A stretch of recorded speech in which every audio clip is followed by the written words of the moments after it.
ஆண்டவராக இயேசு கிறிஸ்துவின் நாமத்தினாலே உங்களை வாழ்த்துவதில் மிகுந்த சந்தோஷம் கொள்கிறோம். கர்த்தர் உங்களை ஆசீர்வதிப்பாராக. இந்த நாட்களை பார்க்குற மனுஷனுடைய வாழ்க்கை போராட்டம் நிறைந்தது. போராட்டம் ஒவ்வொரு மனுஷனுக்கும் ஒவ்வொரு விதமான போராட்டம். சில பேர் பார்த்தீங்கன்னா வியாதியில் போராடி கொண்டிருக்கிறான். எப்படியோ ஒரு போராடுறான். அதாவது உனக்கு பலவீனம்னா போயிட்டு அவன் டாக்டரை பார்த்து அவங்க கொடுக்குற மெடிசன், ஆப்ரேஷன், இப்படி பல காரியங்களை அவன் செய்து அந்த வியாதிக்கு எதிராக முழு மூச்சாய் போராடுகிறான். சில பேர் என்ன சொல்லிடுறாங்க, ஐயோ முடியலைங்க, இந்த வியாதி ரொம்ப கொடுமையாக இருக்குது, என்னால் இது ஜெயிக்க முடியலைங்க, அவ்வளோதாங்க, என்னால் அவ்வளோதான், நான் விட்டுற வேண்டியதாங்க, இப்படி போக வேண்டியதாங்க அப்படின்னு சொல்லிட்டு சில பேர் மனமுடைந்து போயிடுறாங்க. இப்படி பல விதங்களில் இந்த போராட்டத்துக்குள்ளே அவர்கள் போகிறார்கள். ஒரு முறை நான் ஒரு ஆளை சந்தித்தேன். அவர் பாம்பே தேசத்துக்கு போயிருக்கும்போது நான் பார்த்தேன். அப்போ பார்க்கும்பொழுது அவங்க ஒரு காரியத்தை சொன்னார். அவருடைய சின்ன பொண்ணுக்கு, அவர் பெண் குழந்தை பிறந்தது, அவங்க வளர்த்துட்டு வரும்போது ஒரு 10 வயசு ஆகும்போது தான் நினச்சின்னா முடியெல்லாம் கொட்ட ஆரம்பிச்சிச்சான். அவர் என்ன பண்ணார், முடி கொட்டது டாக்டர்கிட்ட பண்ணேன். அந்த டாக்டர் என்ன செஞ்சாங்க, சில மருந்துகளை எழுதி கொடுத்தாங்க, சில மாத்திரைகள், விட்டமின்ஸ் மாத்திரைலாம் எழுதி கொடுத்தாங்க. இவர் என்ன பண்ணார், இந்த விட்டமின்ஸ் மாத்திரைலாம் குழந்தைக்கு போட்டு அந்த பொண்ணுக்கு போட்டு எப்படியாவது அந்த முடி, ஏன்னா பெண் குழந்தையாச்சே, இது ரொம்ப முடி கொட்டி போயிட்டு மொட்டையாக இருந்தால் பார்ப்பதுக்கு ரொம்ப மோசமாக இருக்குமே, இதுக்கு நம்ம ஏதாவது செய்யணும்னு சொல்லிட்டு அந்த மாத்திரைகளை கொண்டு வந்து கொடுத்தாக்க பார்த்தீங்கன்னா அதுக்கு ஒரு நாள் ஒரு பிரயோஜனம் இல்லை, மறுபடியும் முடி கொட்டிக்கிட்டே தான் இருந்துச்சு. அவர் மனசு கவலை. அதுக்கப்புறம் இன்னொரு டாக்டரை பார்த்தாரு, அதுவும் சரியாக பலன் அளிக்க முடியல. அதுக்கப்புறம் என்ன பண்ணார், நிறைய ஆட்கள்கிட்ட போனார். ஐயா, என் பொண்ணுக்கு இது மாதிரி முடி கொட்டுது, அதுக்கு என்ன வழி, முடி ரொம்ப கொட்டிடுச்சுன்னா ரொம்ப கஷ்டமாக இருக்குமே, பொண்ணு குழந்தை பார்க்கறதுக்கே நல்லா இருக்காதே. அந்த பொண்ணுக்கும் ஒரே ஃபீலிங், டாடி என்ன டாடி இப்படி கொட்டுது அப்படின்னு காலையில் எழுந்து அந்த குற்ற முடியை பார்த்தோன்னா அந்த பொண்ணு கை மேலே இதில் தலையில் கையை வச்சுக்கிட்டு பெட்டிலே உட்காந்துருமா. அது சொல்லுமா, எனக்கு ஒன்றுமே பிடிக்கல, எப்போ பார்த்தாலும் ஒரு மனக்கவலை, குடும்பத்தாருக்கு ஒரு பெரிய பாரமாயிடுச்சு. அதுக்கப்புறம் எத்தனையோ டாக்டரை பார்த்தாங்க. அதுக்கப்புறம் பார்த்தீங்கன்னா நாட்டு வைத்தியம், அந்த வைத்தியம், ஆயுர்வேதா, சித்தா எல்லாத்தையும் முயற்சி பண்ணாங்க. ஒன்றுத்துலேயும் முயற்சி, அந்த எதுவும் கை கொடுக்கல, எதுவும் முன்னாடி மாதிரியே கொட்டிருந்துச்சு. இவருக்கு ஒரு தீர்மானம், இதற்கான தீர்வை நான் கண்டுபிடிச்சான் தீருவேன், இதற்கான காரியத்தை நான் கண்டுபிடிச்சி தீர்வேன்னா அந்த பொண்ணு சொன்னிச்சா நம்ம முயற்சி செய்யலாம்ப்பா. இவர் எல்லா மெடிசனும் ட்ரை பண்ணிட்டு இவர் என்ன பண்ணார், சொந்தமாக மெடிசன் தயாரிக்க ஆரம்பிச்சிட்டார். உடனே எங்கேருந்து எந்தெந்த மூலிகைலாம் வாங்கி அரைச்சி மறுபடியும் தடவி பார்த்தார். ஆனால் அது ஒரு பலனும் இல்லை. இப்படி இங்கே போனார் அங்கே போனார். அதுக்கப்புறம் பல புத்தகங்களை வாசிச்சாரு. முடி கொட்டுறது, முடி சும்மா நம்ம சாதாரண நினைக்கிறோம், அந்த முடி கொட்டிச்சுன்னா பாருங்க அது எவ்வளோ பெரிய பிரச்சனை பாருங்க. அப்போ இவர் என்ன பண்ணார், மெடிசன் தேட ஆரம்பிச்சார். பல புத்தகங்களை வாசிச்சார், அங்கே வாசிச்சார், அதை வச்சார், எல்லாத்தையும் சேர்ந்து பச்சளை எல்லாம் வாங்கிட்டு வந்து அரைச்சி இறைச்சி அது என்னென்னமோ பண்ணி தடவி பல மெத்தடில் ட்ரை பண்ணார். இப்படி ட்ரை பண்ணி ஒரு சில மாதங்கள் ஆயிடுச்சு, வருஷம் கூட ஆயிடுச்சு. அப்போது இவர் ஒரு ரெசிபியை ஏதோ ஒரு புதுசாக ஒரு முறையை இதை எல்லாத்தையும் கலந்து தடவிட்டு போது பார்த்தா கொஞ்சம் முடி கொட்டுறது நிற்குது, கொஞ்சம் கொஞ்சமாக நிற்குது. உடனே இவருக்கு ரொம்ப ஆச்சரியம், வீட்டில் எல்லாருக்கும் ஆச்சரியம். கடைசியில் பார்த்தீங்கன்னா முடி கொஞ்சம் அறவே கொட்டுறது நின்று போயிட்டு மறுபடியும் முடி முளைக்க ஆரம்பிச்சிருச்சு. அப்படியே நல்லா அடர்த்தியாக வளர ஆரம்பிச்சிருச்சு. ஆரம்பிச்சோன்னே அடடா ஒரு மருந்து கண்டுபிடிச்சாச்சு, ரெசிபி கண்டுபிடிச்சாச்சு அப்படின்னு சொல்லி அவருக்கு ஒரு பெரிய சந்தோஷம். அந்த குழந்தைக்கான பிரச்சனையை தீர்வை அவர் கண்டுபிடித்து விட்டார். தீர்வை கண்டுபிடிச்சி அந்த குழந்தை முடியல, அந்த பெண் குழந்தை முடியல, முடி வளர்றதை பார்த்து குடும்பமே சந்தோஷம். அப்புறம் அவருக்கு ஒன்று தோணுச்சு, இது என்னன்னா நாம் கண்டுபிடிச்ச இந்த மருந்தை ஏன் பல பேருக்கு கொடுத்து உதவி செய்யக்கூடாது, இது நிச்சயமாக அநேகருக்கு உபயோகமாக இருக்கும் அப்படின்னு சொல்லிட்டு அந்த மருந்தை மார்க்கெட்டிங் பண்ணுறதுக்கான எல்லா முறைகளையும் ரெடி பண்ணி அந்த மருந்து நிறைய ப்ரொடியூஸ் பண்ணி அதில் லேபிள் அடித்து அழகாக அதை விற்கவும் ஆரம்பித்தார். பாருங்க, இப்படி தான் ஒரு பிரச்சனையை சந்திக்கும் போது மனுஷனுடைய எண்ணங்கள் எப்படி தோணுது. ஒரு பக்கம் இந்த பிரச்சனையை பார்த்தோன்னே ஏன் எனக்கு இந்த பிரச்சனை வந்தது, ஏன் எனக்கு இந்த பிரச்சனையை கத்தனை அனுபவிச்சாரு, இப்படி தான் அவங்க யோசிச்சாங்களாம். ஏன் எல்லாருக்கும் நல்லா இருக்க முடியும், ஏன் பொண்ணுக்கு மட்டும் ஏன் கொட்டுது, அந்த பொண்ணு யோசிச்சான். கடவுளுக்கு நம்ம மேலே அன்பு இல்லையா, கடவுளுக்கு நம்ம மேலே கரிசனை இல்லையா, என் முடியெல்லாம் கொட்டுதே அப்படின்னா அந்த பொண்ணுக்கும் அந்த பிரச்சனை, அந்த பொண்ணுக்கும் வேதனை இருந்துச்சு. ஆண்டவர் மேலே ஒரு கோபமும் இருந்துச்சான். குடும்பத்தாருக்கு ஆண்டவர் மேலே கோபம். ஏன்னா எல்லாருக்கும் முடி நல்லா இருக்குது, அடர்த்தியாக இருக்குது, அவங்க அப்படியே சும்மா டிசைனாக ஸ்டைலாக ஹேர் ஸ்டைல் பண்ணிக்கிறாங்க. நம்ம பொண்ணுக்கு இல்லையே, பொண்ணுக்கு என்ன, நமக்கு ஏன் ஆண்டவர் இப்படி செஞ்சுட்டாரு அப்படின்னு சொல்லிட்டு குறைப்பட்டாங்க. அதுக்கப்புறம் யோசிச்சாங்களா, இல்லை ஆண்டவர் இதில் ஏதாவது ஆண்டவர் நமக்கு உதவி செய்வார், ஆண்டவர் எனக்கு நன்மை செய்வார். இப்படி தான் வாழ்க்கையில் பிரச்சனையை பார்க்கும்போது பிரச்சனை இல்லாமல் இல்லை, பிரச்சனையை சந்திக்கிறோம், விதவிதங்களை சந்திக்கிறோம். ஒருத்தர் சந்திக்கிற மாதிரி இன்னொரு சந்திக்கல. பிரச்சனையை சந்திச்ச உடனே நிறைய பேர் தோண்டு போயிடுறாங்க. என்னாச்சாதாங்க, சில பேர் என்ன சொல்கிறாங்க, தலைவிதி, என் தலைவிதிங்க அவ்வளோதாங்க, முடி கொட்டணும்னு இருக்குது, இப்படி இருக்கணும்னு நான் இருக்குது, இப்படி தான் வாழணும்னு இருக்குது, இது வியாதி வந்துடுச்சு, இது என் தலைவிதிங்க, இந்த பலவீனம் இருக்குது, இந்த தலைவிதிங்க, நான் எப்படிங்க மாற்ற போகிறேன் அப்படின்னு சொல்லி குழம்பி போகிற ஆட்கள். இன்னொருத்தர் என்ன சொல்கிறாங்க, சரி முயற்சி பண்ணி பார்ப்போம், சரி பார்ப்போம், 2 பேர்ட்ட ஆலோசனை கேட்டு இதுக்கான தீர்வு இருக்குதான்னு பார்த்தா ஏதோ ஒரு தீர்வு இருக்குதான்னு சொல்லிட்டு முயற்சி எடுக்கிற ஆட்கள்.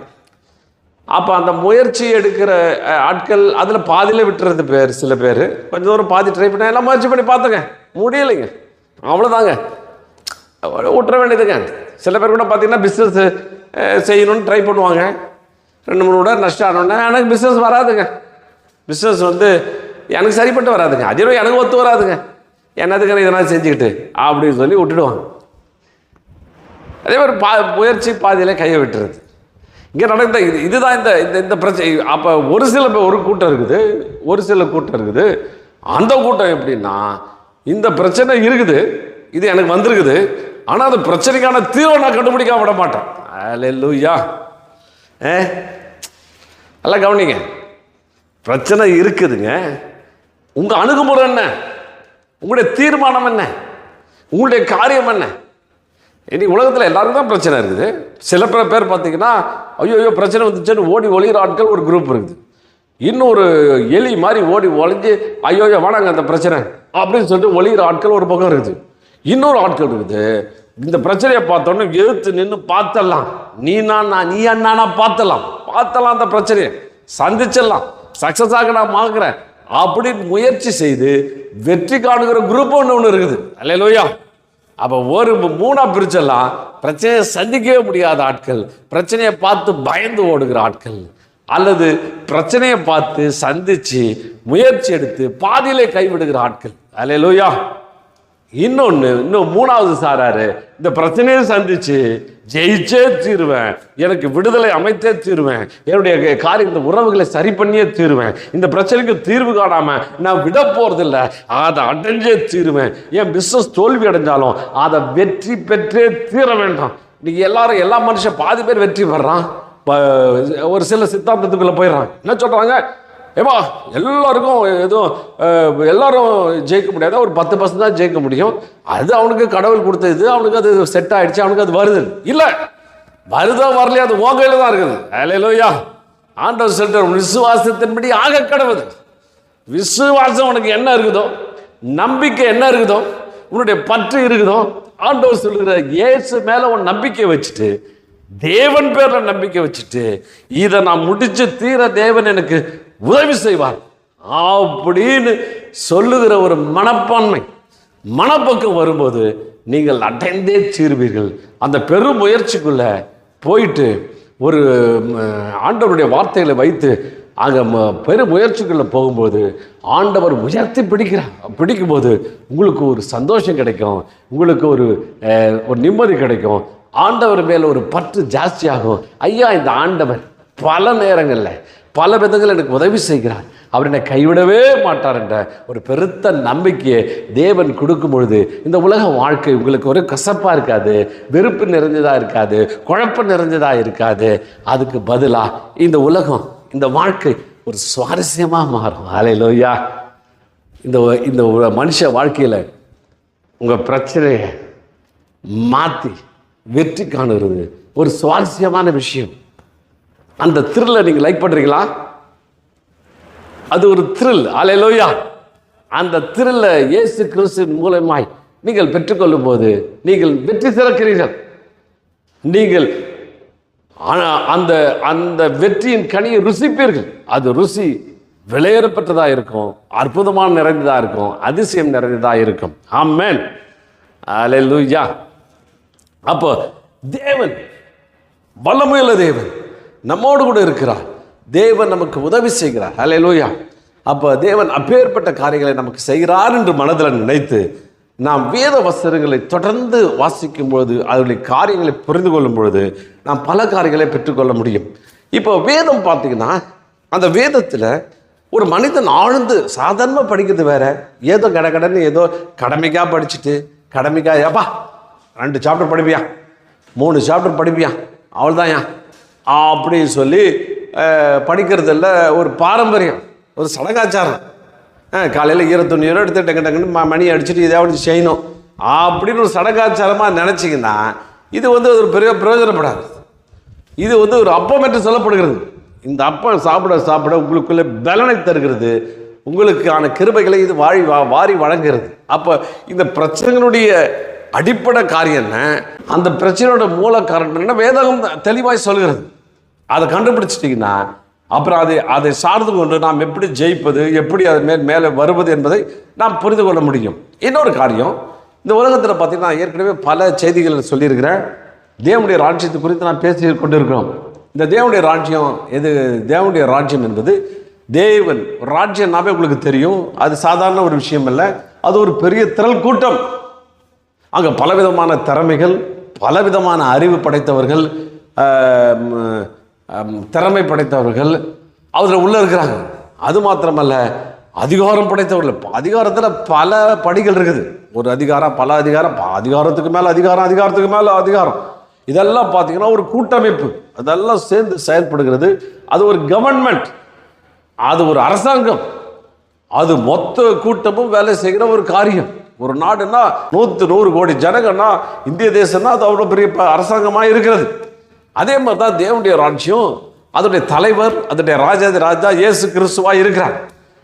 மற்ற காரியங்கள்லாம் பார்த்தீங்கன்னா அவருடைய வேலையாட்கள், தூதர்கள் அடங்கிய ஒரு குரூப் இருக்குது.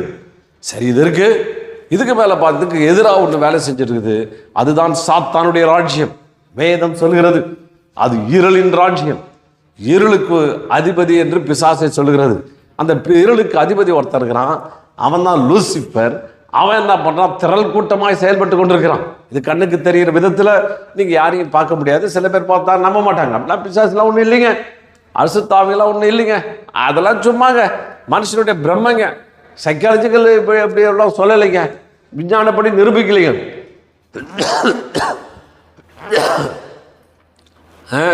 விஞ்ஞான பூர்வமாக நிரூபிக்கப்படலை அப்படின்னு சொல்லி சில பேர் அங்கே சொல்கிறாங்க. இப்போ கூட காற்று அடிக்குது, காற்று இல்லைங்க, காற்று நான் பார்த்தது இல்லைங்க, காற்று இருக்குதா என்னன்னு தெரியலைங்க அப்படின்னா, காற்று இருக்குதா எப்படி தெரிஞ்சுக்கிறீங்க? ஏதோ ஒரு உணர்வு மேலே வீசுது, ஒரு காரியம் புரியுது, இது காற்றுன்னு நீங்கள் சொல்கிறீங்க. அந்த உணர்தல் மூலியமா அந்த அந்த 6th சென்ஸ், 6வது அறிவின் மூலியமா இங்கே ஒன்று இருக்கிறது, அது எல்லாத்துக்கும் காரணமாக இருக்கிறது அறிந்து கொள்றீங்க. அதுபோல தான் இந்த பிசாசு காற்று என்று சொல்லப்படும், நியூமா என்றும் சொல்லப்படுகிறது. அவன் காற்று ரூபத்தில் இருக்கிறான். அவன் காற்று ரூபத்தில் பல காரியங்கள் அவன் உலாவிக் கொண்டிருக்கிறான். அவன் பார்த்தீங்கன்னா பிசாசு தன்னை தான் இருக்கிறன்றதை நிரூபிக்க விரும்ப மாட்டான். அவன் மறைந்து வேலை செய்கிறவன், மறைந்து காரியங்களை செய்கிறவன். அவனுடைய யுத்த முறையை பார்த்தீங்கன்னா கொரில்லா வார். அல்லேலூயா. இப்போ நிறைய வாரில் பல டைப் இருக்குது. நேராக 2 நாடு இப்போ கூட இந்தியா பாகிஸ்தான் வார் நடக்குது. அவன் என்ன பண்ணுறான், மிசைலாம் அனுப்புகிறான், அதை அனுப்புகிறான், இவங்களும் அதை தடுத்து நிறுத்தி திருப்பி அனுப்புகிறாங்க. ஒரு பெரிய கூட்டமாக செயல்பட்டு இருக்கிறாங்க. இதில் இன்னொரு வார் முறை இருக்குது, அது என்ன கொரில்லா டைப். அல்லேலூயா. அவன் நான் மறைஞ்சிருந்து தாக்குறது. இந்த ஆள் உன்னுடைய எல்லா நடவடிக்கையிலும் புரிஞ்சுக்கிட்டு எங்கே போகிறான், எங்கே வரான், என்ன செய்கிறான்னு தெரிஞ்சுக்கிட்டு எங்கே மறைஞ்சிருந்து பாருங்கள். சில பேர் இலைகளெல்லாம் கட்டிக்கிட்டு மரத்தமாக நின்று கன்று வச்சுட்டு இருக்கும். கிட்ட வந்தபோது அவன் போட்டு தள்ளிடுறான். அப்போ அப்படியே ஒரு வார் முறை இருக்குது. அந்த வார் முறையில் பார்த்தீங்கன்னா நம்ம உன்னுடைய கவனக்குறைவு, நீங்கள் நினைக்காத நேரம், உன்னுடைய பலவீனத்தின் காரியங்கள், உன்னுடைய அஜாக்கிரதையாக இருக்கிற நேரத்தில் உள்ள வாழ்க்கையை சின்ன பண்ணமாக்கிட்டு போகுது தான் அந்த கொரில்லா வார் டைப். அது உங்களுக்குள்ளே இருக்கும், பக்கத்துலேயே இருக்கும், உங்கள் அருகாமையில் இருக்கும், உங்களை அதை வாட்ச் பண்ணிகிட்டே இருக்கும். அல்லேலூயா. அப்போ பிசாசு பார்த்தீங்கன்னா அப்படிப்பட்ட வார் முறையை, அப்படிப்பட்ட யுத்த முறையை அவன் கை கொள்ளுகிறான். சோதரம் பயப்படாதீங்க, சோதரம். அப்போ ஆண்டவர் என்ன செய்றாரு, உங்களுக்கு உதவி செய்யும்படி விரும்புகிறார். அவனுடைய டார்கெட் என்ன, நீங்க தான். பிசாசோட டார்கெட்டு யுத்தமே, பெரிய ராஜ்யம் உங்களுக்கு விரோதமாக வேலை செஞ்சுட்டு இருக்குதுங்க. உங்களை கீழே தள்ளணும், உங்களை விரக்தி ஆக்கணும், உங்களை அழ வைக்கணும், உங்களை வேதனைக்குள்ளப்படுத்தணும், உங்களுடைய பாரியங்களை செய்யணும் அப்படின்னு சாத்தானும் அவனுடைய தூதர்களும் உனக்கு எதிராக வேலை செஞ்சுட்டு இருக்காங்க. அப்படியா பிரதர் அப்படிங்களா? அப்படிதான். சோத்திரம். இது யாருக்கும் சொல்ல தெரியல, எந்த பிலாசபருக்கும் தெரியல, யாருக்கும் தெரியல. இயேசு சகலவற்றை அறிந்தவர், சகலவற்றை உருவாக்கின தேவாதி தேவன் அவர். அவர் எல்லாத்தையும் அப்படியே பாட்ட பிரித்து வைக்கிறார். அப்படியே பகுதி பகுதியாக பிரிச்சுட்டு இருக்கிறார். உன் பிரச்சனையுடைய ரூட் எங்க, உன் பிரச்சனையுடைய ஆரம்பம் எங்க, உன் பிரச்சனையுடைய ஆர்ஜின் எங்க, உன் அழுகைக்கான காரணம் என்ன, அடிப்படை காரணம் என்ன, அங்க அடிப்படையில் போய் நீ மோதினா, அதை மாத்தினா உனக்கு வாழ்க்கையில சிறப்பு உண்டு. எல்லா வெறுப்பையும் நீங்க வெளியில வந்துடலாம், எல்லா வேதனையை நீங்க சாதனையா மாற்ற முடியும், எல்லா சூழ்நிலையும் உங்களுக்கு சாதகமாக மாற்ற முடியும். அதுதான் இயேசு போதிக்கிறார். இயேசுடைய போதனைகள் பார்த்தீங்கன்னா, அவன் போதனைகளை கேட்கிற மனுஷன் அவன் பிரச்சனைக்கான தீர்வை காண்பிப்பான், அந்த தீர்வை கண்டுபிடிப்பான். ஒரு பிரச்சனை நீங்க தீர்வு கண்டுபிடிக்கணும், அந்த பிரச்சனையுடைய ஆதாரம்னா அது எப்படி செயல்படுது, ஏன் வந்ததுன்றா கரெக்டாக கண்டுபிடிச்சிட்டிங்கன்னா அந்த பிரச்சனையை தீர்க்கிற காரியத்தையும் உங்களுக்கு கண்டுபிடித்துக் கொள்ள முடியும். இப்போ டாக்டர்கிட்ட போறீங்க, டயக்னைசிஸ் முதல்ல ஒன்று டயக்னைஸ் பண்ணுறான். அவங்க டயக்னோஸ் பண்ணுறதுக்கு இது பல விதமான டெஸ்ட்டு, பல விதமான காரியங்கள் அதெல்லாம் எடுத்து கை கொண்டு கண்டுபிடிச்சு, இதுதான் இதுக்கு காரணம், இந்த கிருமி தான் காரணம், இந்த வைரஸ் தான் காரணம், இந்த வைரஸ் தான் இத்தனை பிரச்சனையை உண்டாகுது, அந்த வைரஸுக்கான மருந்தை அவங்க ரெடி பண்ணி வச்சுருப்பாங்க, அதை போட்டுருவாங்க. அதே மாதிரி தான் வேதம் ஆவிக்குரிய விதத்தில் இது எக்ஸ்ரே வச்சு அது வச்சு கண்டுபிடிக்க முடியாது. எக்ஸ்ரே டயக்னோசிஸ் பண்ணுறது, ஆராய்ச்சி பண்ணுறது, அந்த பிரச்சனைக்கான கரெக்டான அந்த மூலத்தை கண்டுபிடிக்கிறது இந்த வேதாகமம். இந்த வேதாகமத்தை படிச்சுக்கினா, இந்த வேதாகமத்தினுடைய திட்டங்கள் எல்லாம், இந்த வேதாகமுடைய காரியங்களை அறிந்து உணர்ந்து அதில் தெரிந்து கொள்வீர்களானால் உங்கள் பிரச்சனையிலிருந்து, உங்கள் சூழ்நிலையிலிருந்து நீங்கள் வெளியே வர முடியும் என்பதுதான் அதனுடைய திருச்சாஞ்சம். ஹல்லேலூயா. அப்போ நம்ம வேதத்தை வாசிக்க வேண்டும். சரி, இயேசு இந்த பிசாசுடைய ராஜ்யம் எப்படி வேலை செய்கிறது, அதனுடைய காரியம் என்ன, அதனுடைய வேலை என்ன, அதால் என்னென்னலாம் செய்ய முடியும் பாருங்க. ஒரு சிம்டம் வேணும். ஒரு வியாதி இருக்குதுன்னா அதுக்கு ஒரு சிம்டம் தெரியும். ஒரு அறிகுறியை வைத்து இந்த வியாதியை நம்ம கண்டுபிடித்து விடலாம். அதுபோல் பல அறிகுறிகள் உங்கள் வாழ்க்கையில் தெரிஞ்சிச்சுன்னா அந்த அறிகுறியை வச்சு அந்த அறிகுறிக்கு காரணமான பின்னணி என்ன, அது எப்படி ஜெயிக்கலாம், எப்படி மேலே வரலாம் என்பதை நாம் புரிந்து கொள்ள முடியும்.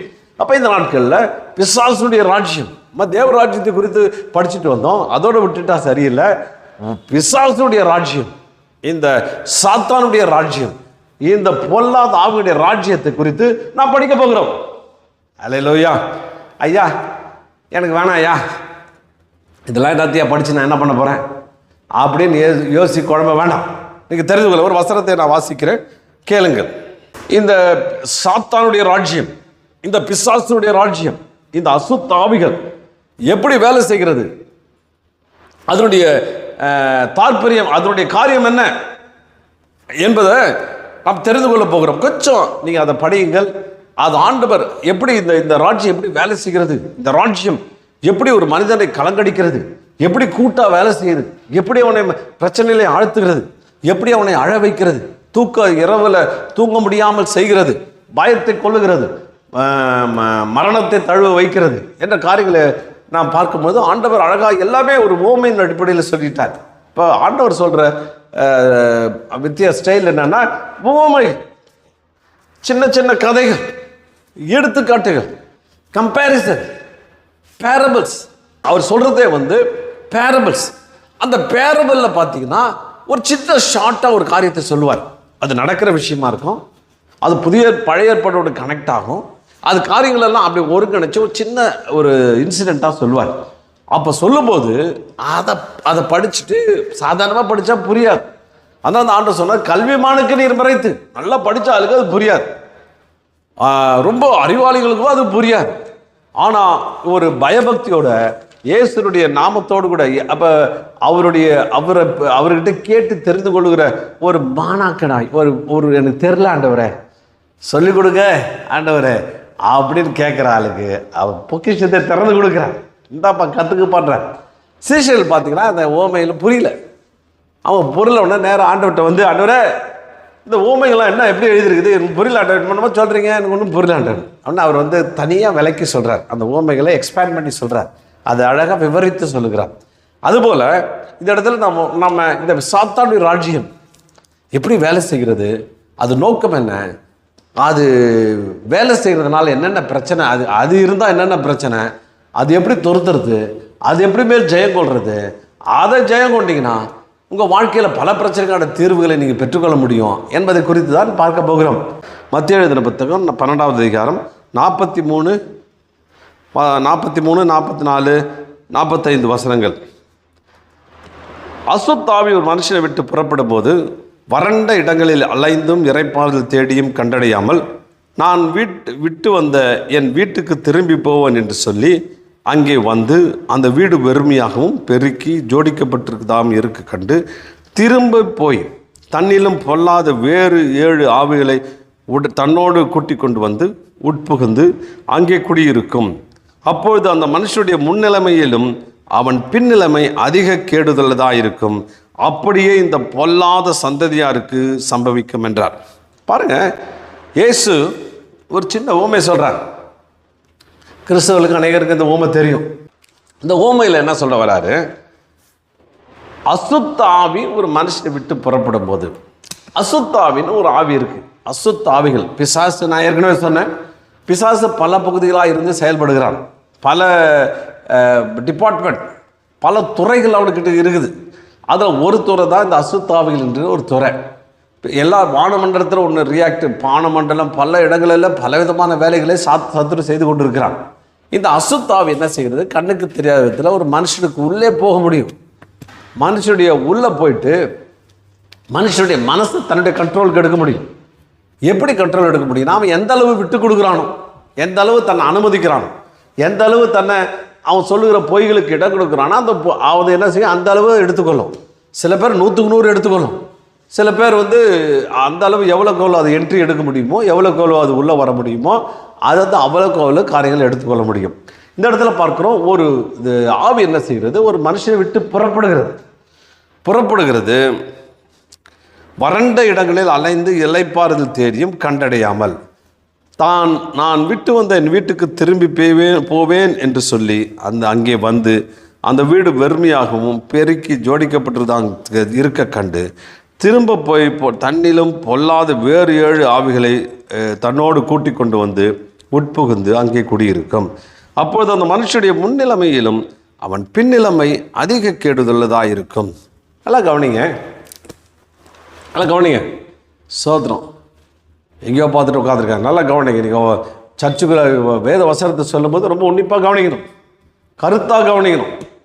ஏதோ ஒரு பாயிண்ட் மிஸ் ஆகிடக்கூடாதுன்னு சொல்லிட்டு முழுசும் எந்த அளவுக்கு வந்து கவனிக்கணுமோ அந்த அளவுக்கு கவனிக்கும் போது ஆண்டவர்கிட்ட கேட்கணும், ஆண்டவரே என்னுடைய இருதயத்தை தரங்க, இதெல்லாம் புரிஞ்சுக்கொள்ள எனக்கு உதவி செய்யுங்க அப்படின்னு சொல்லி நீங்கள் கேட்கும்போது ஆண்டவர் உங்களோட கூட பேசுவார். சரி, அப்போ இந்த அசுத்தாவி இதில் ஒரு மனுஷன் எடுத்துக்கிறார். அந்த மனுஷன் எடுத்தோடனே ஒரு அசுத்தாவி என்ன சொன்னால், அசுத்தாவினா என்ன? அசுத்த காரியங்களை செய்கிற ஆவி. ஒரு மனிதனை அசுத்தத்துக்கு எதிராக நடத்துகிற, அசுத்தை செய்ய வைக்கும்படியான ஒரு ஃபோர்ஸ், ஆவிகள் அப்படின்னு சொல்லப்பட்டிருக்குது. அப்போ ஒரு மனுஷன்கிட்ட ஒரு அசுத்தாவி இருக்குது. அது என்ன செய்யுது? அவனை விட்டு புறப்பட்டு போகுது. இந்த அசுத்தாவி பார்த்தீங்கன்னா ஒரு மனுஷனை பிடிக்கிறதுக்கு ஒரு ஒரு ஒரு காரியம் இருக்குது. அதாவது மனசை கண்ட்ரோல் பண்ணி அவனுக்குள்ளே வாசம் பண்ணும். இந்த அசுத்தாவிகள் பார்த்தீங்கன்னா ஒரு மனுஷனுக்குள்ளே தங்கியிருப்பது மிகுந்த விருப்பம். அதாவது இடம் கிடைக்காதான்னு அது தேடும். பாருங்க, இந்த அசுத்தாவி என்ன பண்ணுது? ஒரு மனுஷன்கிட்ட பிடிச்சிருந்தது, அது என்ன செய்யுது? வெளியில் போகுது.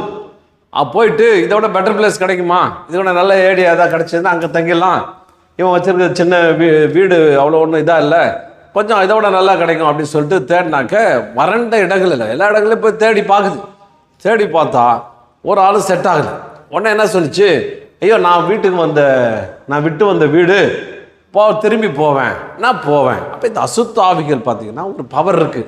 உங்களை விட்டுட்டு போகவும் முடியும், திருப்பி வந்து உங்களை கேப்சர் பண்ணவும் முடியும். அப்போது அது சொல்லுது, நான் விட்டு வந்த என் வீட்டுக்கு, அது அந்த இடத்துல சொல்லும் போது பார்த்தீங்கன்னா, நான் விட்டு வந்த என் வீட்டுக்கு திரும்பி போவேன் என்று சொல்லி மனுஷன் மாதிரியே பேசுது. அந்த கேரக்டர்ஸ்லாம் பார்த்தீங்கன்னா ஆண்டவர் படித்தாமல் ஆவி ரூபத்தில் இருக்கிறான், உருவம் இல்லாமல் இருக்கிறான். அது என்ன பண்ணுது? நேராக வெளியில் போய் சுற்றி பார்த்துச்சு, நல்ல இடம் ஒன்றும் கிடைக்கல. அது சொல்லுது, என் வீட்டுக்கு, என் வீடு இருக்குது. ஐயோ சோதரம், ஏங்க உங்கள் வீடு என் வீடு அப்படின்னு பிசாசு சொல்லுது. என் வீடு அப்படின்னு சொல்லி அங்கே திரும்பி போவேன் என்று சொல்லி வந்துடுச்சு.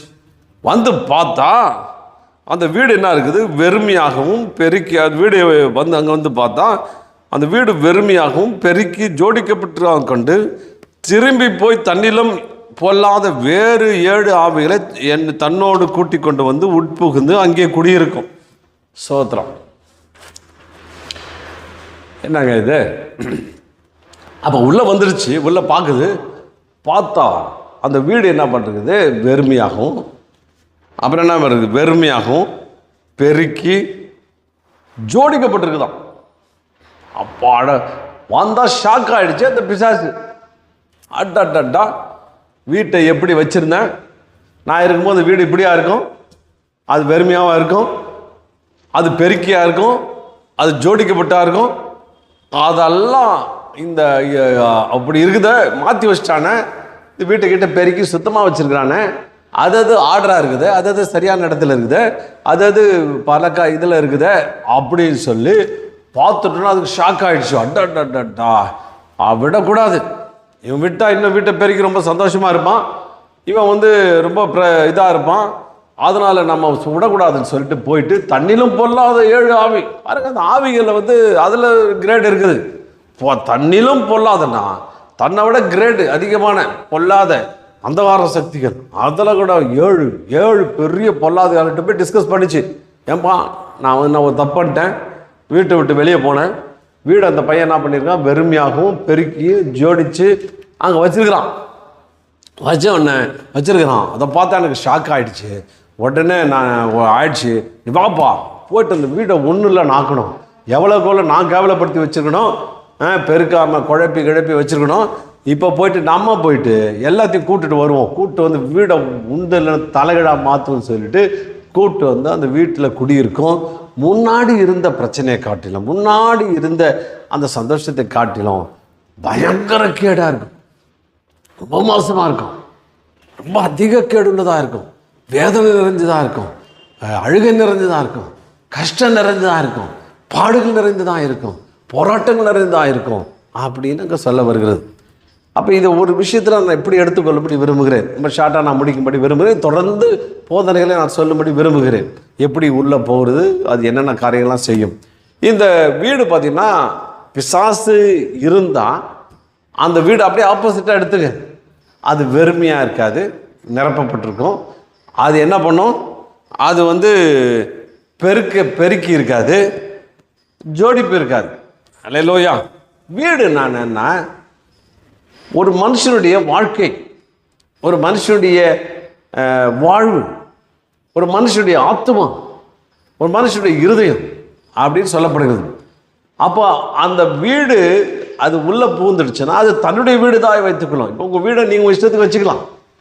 உங்கள் இஷ்டத்துக்கு உங்கள் வீட்டை நீங்கள் எது வேணால் பண்ணிக்கலாம், என்ன வேணால் பண்ணிக்கலாம், சேர் எங்கே வேணால் போட்டுக்கலாம், டைனிங் டேபிள் எங்கே வேணால் போட்டுக்கலாம், எல்லாத்தையும் போட்டுக்கலாம், குழப்பிக்கலாம், என்ன வேணால் செய்யலாம். ஆனால் ஒரு தீவிரவாதி மாதிரி ஒரு பிசாசு அவன் உள்ளே வரான். உள்ளே வந்தால் வீட்டை அவன் இஷ்டத்துக்கு மாத்திரம், அவன் இஷ்டத்துக்கு என்னென்ன செய்யணுமோ அவனுடைய எய்ம் என்ன, அது வீடு பெருக்கக்கூடாது, ஜோடிக்கப்பட்டிருக்கக்கூடாது, வெறுமையாக இருக்கக்கூடாது. அந்த குப்பையினாலும் பல விதத்தில் நிரப்பி அது உண்டு இல்லைன்னு ஆக்கி அதை வேதனை நிறைந்ததாய் மாற்றுவதுதான் நம்முடைய வேலை. அப்போ பாருங்கள், இப்போ இப்படி எடுத்துக்கொள்ளலாம். ஒரு பிசாசு ஒரு வீட்டுக்குள்ளே இருந்தால் எப்படி இருக்கும், அதாவது மனுஷனுடைய வாழ்விலை இருந்தால் எப்படி இருக்கும், அது இல்லைன்னா எப்படி இருக்கும் அப்படின்றத நான் பார்க்க போகிறோம். முதல்ல ஒரு பிசாசு இல்லைன்னா அந்த வாழ்க்கை எப்படி இருக்கும். சத்துருடைய இடைப்பாடுகள், அசுத்த ஆவிகள் தொடுதல் இல்லைன்னா, அசுத்த ஆவிகள் வேலை இல்லைன்னா, அஸ்தகாரத்தின் ஆவிகள் உங்கள் வாழ்க்கையில் கிரியை செய்யலைன்னா அது எப்படி இருக்கும். அப்போ இந்த பிசாசு ராஜ்யத்துடைய நோக்கம் என்ன, அழிப்பது. ஆண்டவர் சொன்னால் திருடன் திருடவும் கொள்ளையிடவும் அன்று வேறொன்றுக்கு வரான். அப்போ பிசாசுடைய வேலை என்ன, உங்கள்கிட்ட இருக்கிற ஆரோக்கியத்தை திருடுவது, உன்னுடைய சமாதானத்தை திருடுவது, உன் சந்தோஷத்தை திருடுவது, உனக்கு இருக்கிற நல்ல காரியங்களை திருடிக் கொள்வது, உன்னை பொருளாதார விஷயத்தில் ஆழ்த்துவது, உன்னை கடன் பிரச்சனை கொண்டு போய் ஆழ்த்துவது, இப்படி பல விதங்களில் உன்னுடைய அவயங்களுக்கு வேலை கொடுத்து போராட்டம் நடத்தி உங்கள் வாழ்க்கையை அலகழிக்கப்பட்டு உங்கள் வாழ்க்கை ஒரு மனசு அமைதி இல்லாமல் அங்கே வேதனைப்படுறத செய்வது தான் சாத்தானுடைய ராஜ்யம். ஏன் அப்படி வேலை செய்து, அந்த தேவாதி தேவன் உங்களை உருவாக்கி இருக்கிறாரு, தனது சாயலாக ஒரு உருவாக்கப்பட்டிருக்காரு. இப்படிப்பட்ட இந்த சாயலை கெடுப்பதன் மூலமாய் அவருடைய மனசு, தகப்பனுடைய மனசு வேதனைப்படும், பிதாவாகிய தேவன் கண்டு வேதனைப்படணும் அப்படின்னு இந்த காரியங்களை அங்கே சொல்லுகிறார். இப்போ பாருங்கள், இந்த 3 விஷயங்கள் நடக்குது. ஒரு விஷயம் பார்த்தீங்கன்னா வெறுமையாக இருந்தது. நிறைய பேர் சொல்ல வெறுமையாக இருக்குது, யாரும் இல்லை அப்படின்றாங்க. அப்படி மூல பாஷையில் அப்படி போகல. மூல பாஷையில் என்ன சொல்லுது அப்படின்னா, அது ஓய்வாக இருந்தது, லிஷராக இருந்தது. அப்படின்னா என்னென்னா, இப்போ பார்த்தீங்கன்னா ஒரு மனுஷனுடைய வாழ்வு வேலை இருந்துக்கிட்டே இருக்கும். சில பேர் பார்த்தீங்கன்னா ரெஸ்ட்லெஸ்ஸாக இருப்பான். இதுதான் மூல பாஷை அர்த்தம் வேறு மாதிரி வருது. என்ன சொன்னால், உங்களுடைய அவயங்களுக்கு வேலை கொடுத்துக்கிட்டே இருப்போம், அது வேலை செஞ்சுக்கிட்டே இருக்கும், ஓய்வு இல்லாமல் இருக்கும் அப்படின்னு. இப்போ ஒரு மனுஷனுக்கு பார்த்தீங்கன்னா ஒவ்வொரு அவயங்களுக்கு வேலை கொடுத்துக்கிட்டே இருக்கிறான். சத்ரு பார்த்தீங்கன்னா உள்ளே வந்துட்டான். ஒரு வேற குடிகாரன் எடுத்துக்கொள்ளும். இந்த குடிகாரனை நிறைய குடிகாரர்களோடு நான் பேசும்போது அவங்க சொல்லுவாங்க, ஐயா மணி 4 மணி ஆச்சு, மத்தியானம் 1 மணிக்கு எனக்கு சத்தம் கேட்க ஆரம்பிச்சிடும். நீ என்ன பண்ண போகிற, எங்கே போகிற, நீ குடிக்கணும், எதுக்கான பணம் ரெடி ஆகிடுச்சா, அதுக்கான ஆட்கள் ரெடி ஆகிட்டாங்களா, எங்கே வாங்கணும், என்ன வாங்கணும், மண்டையில் ஓடிக்கிட்டே இருக்குவான், வேலையே ஓடாதான். அந்த நல்ல அதிக அளவு குடிக்கிற ஆட்கள். அப்போ அந்த சாயந்தரம் ஆனால் ஏதாவது ஒன்று சொல்லிட்டு போயிட்டு அதை வேலை கொடுக்கறது. பிசாசு இருந்தால் அவன் அவயத்துக்கு இச்சைக்குரிய வேலையை கொடுத்துக்கிட்டே இருப்பான், ஏதோ வேலை செய்ய வச்சுக்கிட்டே இருப்பான். உன் மனசு தேடிக்கிட்டே இருக்கும், அந்த இச்சையை நிறைவேற்ற முடியும். உன் அவயங்களுக்கு வேலை கொடுத்துக்கிட்டே இருப்பான். எங்கேயாவது போய் தண்ணி அடித்து மனசு இதாகி அங்கே ஒரே போட்டு அமக்கலம் பண்ணி வந்து விழுகிறது. ஒரு சில பேருக்கு சிகரெட் குடிப்பது பழக்கம்னா நாக்கு நமன்னு அரிக்குமா, அப்படியே நாக்கு அரிக்க ஆரம்பிக்கும். அதை வாங்கி குடித்தாதான் அந்த நாக்கு அமைதியாகுமா, அந்த இது ஆகுமா, அவனுக்கு வாங்கி குடிக்கணும், அதை சிகரெட் குடிக்கணும். அதே மாதிரி பல விதமான போதை வஸ்துக்கள், அந்த வஸ்துக்களை செய்யும்படி இருதயத்துக்குள்ளே உங்கள் அவயங்களுக்குள்ளே வேலை கொடுத்துக்கிட்டே இருப்பான். லிஷராகவே இருக்காது.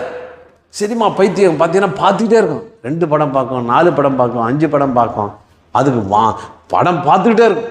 சிலது பார்த்தீங்கன்னா ஆபாச காட்சிகளை பார்த்துக்கிட்டே இருக்கிறதுக்கு அந்த அவைகளுக்கு வேலை கொடுத்துக்கிட்டே இருப்பான். நேரம் கிடைக்கும் போது நான் போய் பார்க்கணும்.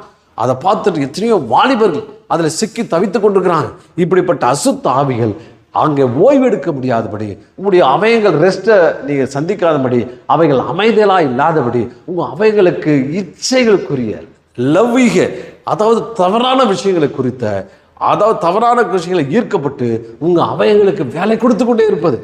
கண்ணு சும்மா இல்லை, சினிமா தவறான படங்களை பார்க்குறோன்னா கண்ணு வேலை செஞ்சுக்கிட்டே இருக்குது, தேடுது, அதை பார்க்குது, அது ஓய்வு இல்லாமல் வேலை செஞ்சுட்டு தூங்கவே முடியாதபடி அநேக காரியங்களை செய்து கொண்டிருக்கிறது. அதே மாதிரி பலவிதமான கெட்ட பழக்க வழக்கங்கள் சொல்லிக்கிட்டே போகலாம். உங்கள் அவைங்களுக்கு அப்படியே கண்டினியூஸாக நான் ஸ்டாப்பாக வேலை கொடுத்துக்கிட்டே இருக்கும், ரெஸ்ட்டே இருக்குது. அதனால் உங்கள் மனசு ரெஸ்ட் இல்லாதபடி, தூக்கம் இல்லாதபடி உங்களுக்கு சிக்கி தவிக்கிறது. இன்னும் பார்த்தீங்கன்னா கோபத்தை சத்துரு என்ன செய்ய கிளறி விடுகிறான். அவன் என்னை இப்படி பண்ணிட்டான், அவன் இதை பண்ணிட்டான், இப்படி வார்த்தையை பேசிட்டான், நான் விட மாட்டேன், அவனை அழிச்சே தீர்வேன், அவனை அழிக்கிறவரை என் மனசு நிம்மதி ஆகாது, அவனுக்கு ஒரு முடிவு உண்டாக்கிட்டு தான் வேலையை பார்ப்பேன், இரவெல்லாம் தூக்கம் இல்லை, அவனை குறித்து பழி வாங்குற எண்ணம், கோபம், அவனை குறித்து கொந்தளிக்கிற காரியங்கள், மனசு சதா கொந்தளிச்சுக்கிட்டே இருக்குது. பல கடல் அலை மாதிரி கொந்தளிச்சுட்டு இருக்குது. அவர் லீவு தாங்க, ரெஸ்ட் தான். அவர் என்ன படுத்துட்டு இருக்கார், அவர் தூங்குற மாதிரி தான் இருக்குது, ரெஸ்ட் எடுக்கிற மாதிரி தான் இருக்குது. ஆனால் மனசு ரெஸ்ட்ல இருக்குதா? இல்லை, அப்படியே கும்மிரிக்கிட்டு இருக்குது, குழப்பிட்டு இருக்குது, மனசு ரெஸ்ட்லெஸ்ஸாக இருக்குது. மனசு அப்படியே அலமோதிட்டு இருக்குது, ஆர்ப்பரிச்சுட்டு இருக்குது. ஏதோ ஒரு சிந்தனை, தவறான சிந்தனை, ஏதோ ஒரு எண்ணங்கள், தவறான உன்னுடைய அவயங்கள் தவறான விதத்தில் வேலை செய்து அதுக்குள்ள ஏதோ ஒரு கிரியை நடப்பிட்டு இருக்குது. அதுதான் பாருங்க அசுத்தாவினுடைய மிகப்பெரிய ஒரு காரியங்கள், மிகப்பெரிய விஷயம் குறித்து நாம் தெளிவாக பார்க்க போகிறோம். அடுத்தது பார்த்தீங்கன்னா பெருக்கப்பட்டிருக்கிறது.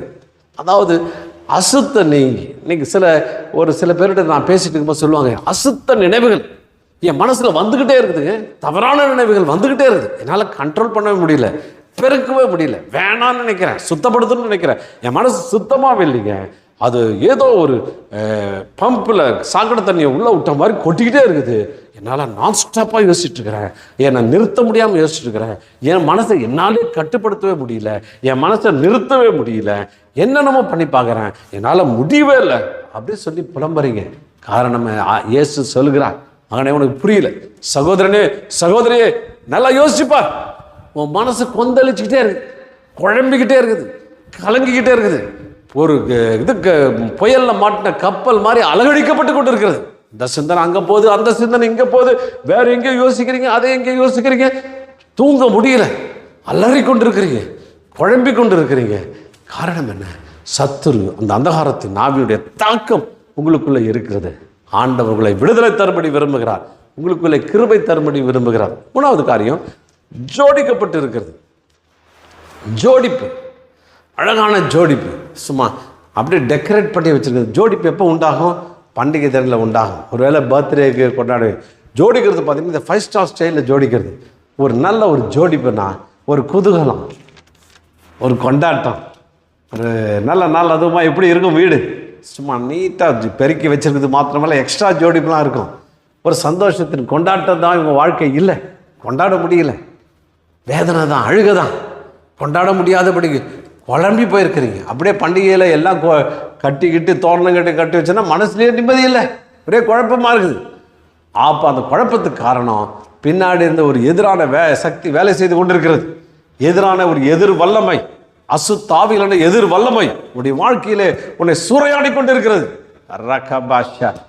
ஜீசஸ் ஆண்டவர்களுக்கு விடுதலை தரும்படி விரும்புகிறார், ஆண்டவங்களுக்கு வேதனையிலிருந்து வெளியே வரும்படி உதவி செய்ய போகிறார். அப்போ பாருங்க, இவ்வளவு செஞ்சுட்டு இருக்குது பாருங்க. அசுத்தாவி இல்லைன்னா உங்கள் வீடு அமைதியாக இருக்கும், உங்கள் வாழ்வு அமைதியாக இருக்கும், உங்கள் மனசு சுத்தமாக இருக்கும். உங்கள் அவயங்களுக்கு தவறான இச்சைகளுக்கு நேராக வேலை. உங்கள் கை எங்கடா சிகரெட் பிடிக்கணும் ஓடாது, வேலை கொடுத்துக்கிட்டே இருக்கும். சிகரெட்டை பிடிச்சிக்கிட்டு வாயில் ஊதிக்கிட்டே இருக்கணும், அது வேலை செய்யாது. உங்கள் தவறான ஒரு ட்ரிங்க்ஸ், ஆல்கோஹால், ஒரு குடிப்பழக்கத்துக்கு அடிமையாக இருக்கிறீங்களா? அந்த குடிப்பழக்கத்துக்கு உங்களோட உள்ளம் தேடிக்கொண்டே இருக்கும். மனசு இப்போ எப்போ எப்போ எப்போ எப்போ கேட்டுக்கிட்டே இருக்கும்.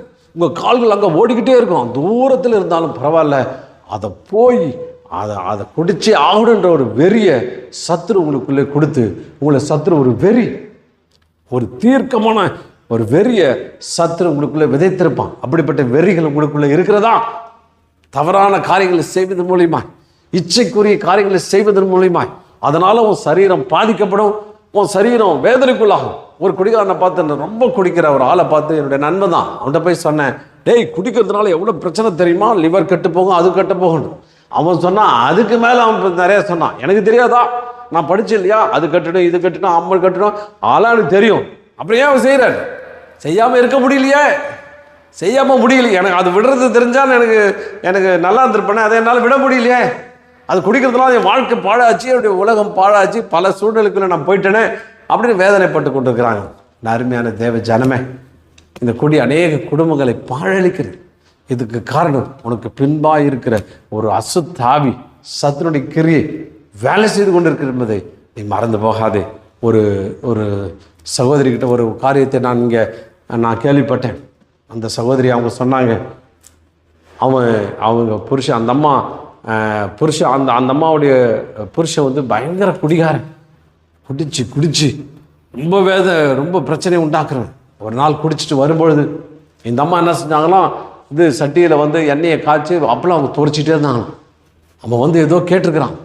கேட்டோன்னா அவங்க கோபத்தில் ஏதோ பதில் சொல்லியிருக்காங்க.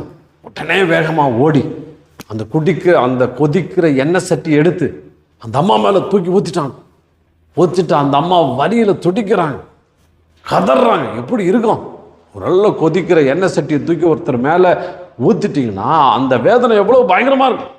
பார்த்துட்டு இருக்கிற ஒரு பொண்ணு, அவருடைய சொந்த பொண்ணு என்ன பண்ணுச்சு, ஓடி போய் ஒரு கத்தி எடுத்துகிட்டு வந்து அம்மா அழுகுறாங்கன்னு சொல்லிட்டு அவங்க அப்பா ஒரே வெட்டி போச்சு. வெட்டுட்டேன்னா அந்த அப்பா அப்படியே இறந்துட்டார். ரொம்ப கஷ்டம், ரொம்ப வேதனை. எழுந்தோன்னே போலீஸ் கேஸ் ஆச்சு. கடைசியில் சின்ன பொண்ணு, 7வது படிக்கிற பொண்ணு, சின்ன பொண்ணு, அந்த செத்து போயிட்டோடனே திருப்பி அவங்கள கொண்டு வந்து வைக்கிறாங்க. வச்சுட்டு அவங்க போலீஸில் கொண்டு போனாங்க. அப்புறம் சின்ன குழந்தையா இருக்கிற அனுப்பிட்டாங்க. இந்த பொண்ணுக்கு தான் உடனே பையன் அவங்க அப்பா இறந்து போயிட்டார். குடும்பம் நத்து இருக்குது, உடம்பெல்லாம் சீரழிக்கப்பட்டிருக்கிறது. வேதனை அவங்களுக்கு எப்படி வாழதே தெரியல. அந்த பொண்ணுக்கு அப்பாவை கொண்டுட்டோன்ற குற்ற உணர்வில் வீட்டை விட்டு ரூமை விட்டு வெளியே வரதில்லை, வேதனையோடு கூட இருக்கிறார்கள். காரணம், இந்த சத்துரு உங்களுடைய அவைகளுக்கு வேலை கொடுத்து, தவறான வேலை கொடுத்து, தவறானதை செய்யும்படி காரியங்களை செய்து கொண்டிருக்கிறான் என்பது தான் ஒரு காரியம். அதனால் நீங்கள் பாருங்கள், இதை தொடர்ந்து வாசிக்க போகிறோம். இதிலேருந்து ஆண்டவர் எப்படி விடுதலை தரப்போகிறார் என்பதை பார்க்க போகிறோம். இதெல்லாம் சிம்டம்ஸ். நீங்கள் போராடுங்க, எங்களோடு கூட சேர்ந்து ஜெபியுங்கள். தேவன் உங்களுக்கு நல்ல விடுதலை கொடுப்பார். ஆமென்.